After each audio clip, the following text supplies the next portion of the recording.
Saya tidak peduli siapapun Anda. Anda pernah bermaksiat, Anda pernah berbuat salah. Kita manusia yang tidak luput dari dosa. Tapi saya ingin berikan tawaran dari Al-Quranul Karim. Quran surah keempat An-Nisa ayat 100, posisi paling kiri sebelah bawah.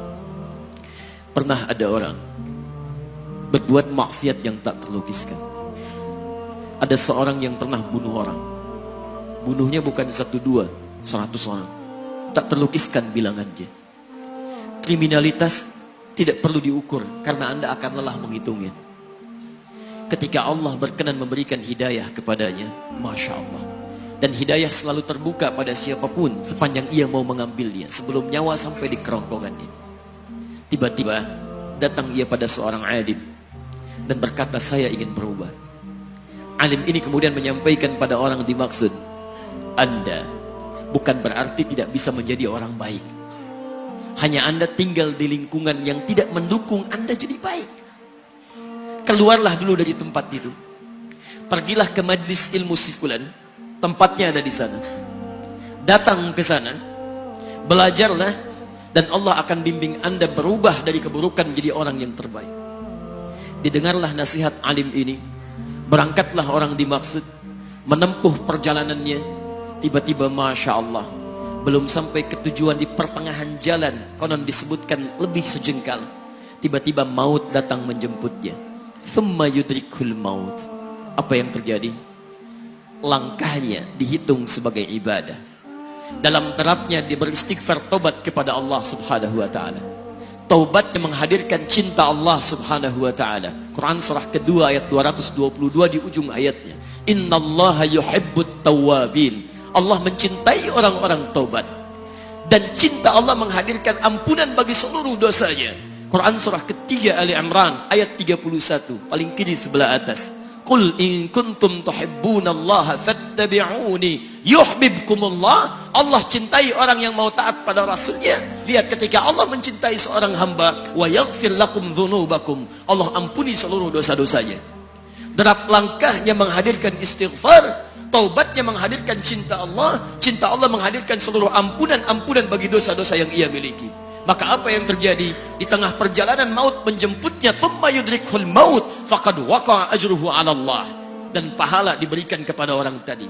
Di jalan, maaf, maut datang, taubat diterima, dosa diampuni, dan amalan didapati dengan derap langkahnya.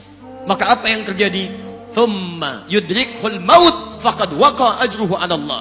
Pahalanya dituliskan oleh Allah, dakhalal jannah, kata Nabi, masuk surga orang ini. Anda bisa bayangkan, pernah bunuh orang 100 orang, mabuk tak terlukiskan, kriminalitas tak perlu dihitung. Ketika dia mau bertobat, datang ke majlis ilmu, Masya Allah, meninggal di tengah jalan, kata Nabi, dakhalal jannah. Bertobat diampuni dosanya, derap langkahnya ada pahalanya, dakhalal jannah. Turun ayat untuk melukiskan tawaran yang sama kepada kita. Wa may yuhajir fi sabilillahi yajid fil ardi muraghaman katsira was'a. Siapapun yang mau berubah kembali pada ketentuan jalan Allah, kalau dia masih punya batas-batas kehidupan, kami akan berikan kelapangan di sisa hidupnya dan kelimpahan-limpahan kenikmatan selama dia hidup.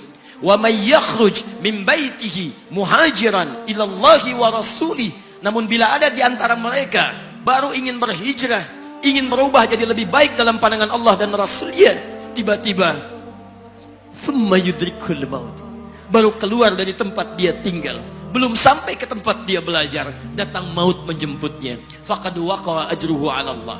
Kami terima semua amalnya, kami ampuni dosa-dosanya, dan kami tuliskan namanya di dalam surga. Bila 100 orang saja yang pernah dibunuh oleh orang ini, pernah bunuh 100 orang, mabuk tak terlukiskan, kriminalitas tak terhitung, mau berangkat ke majlis ilmu, tak sampai ke majlisnya, meninggal dia, bisa masuk surga.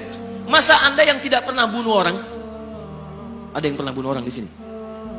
Boleh angkat tangan? Ada polisi di sini, langsung saya sampaikan insyaallah. Anda gak pernah bunuh orang, Anda tidak pernah mabuk, Anda tidak pernah berbuat kriminalitas seperti orang dulu. Salah, wajar, tapi pintu tobat terbuka untuk kita semua. Masya Allah, bedanya dengan orang tadi belum sampai ke majlis ilmu, Anda sudah hadir di dalamnya, langsung di rumah Allah, diberikan tempat yang terbaik, dan kita akan belajar. Kalau dengan semua ini belum mempermudah Anda ke surga, dengan cara apa lagi Allah mesti mengantarkan Anda ke surga? Kalau dengan duduknya Anda di sini belum mau juga bertobat, dengan cara apa lagi Allah harus membimbing Anda bertobat? Kalau dengan seperti ini belum juga Anda taat kepada Rasul, dengan cara apa lagi Allah mesti meyakinkan Anda untuk taat kepada Rasulullah SAW? Karena itu teman-teman sekalian, mari kita pelajari ilmunya, dan dengan ilmu itu akan membimbing kita insya Allah kembali kepada Allah sampai mengajak keluarga kita ke surga insya Allah.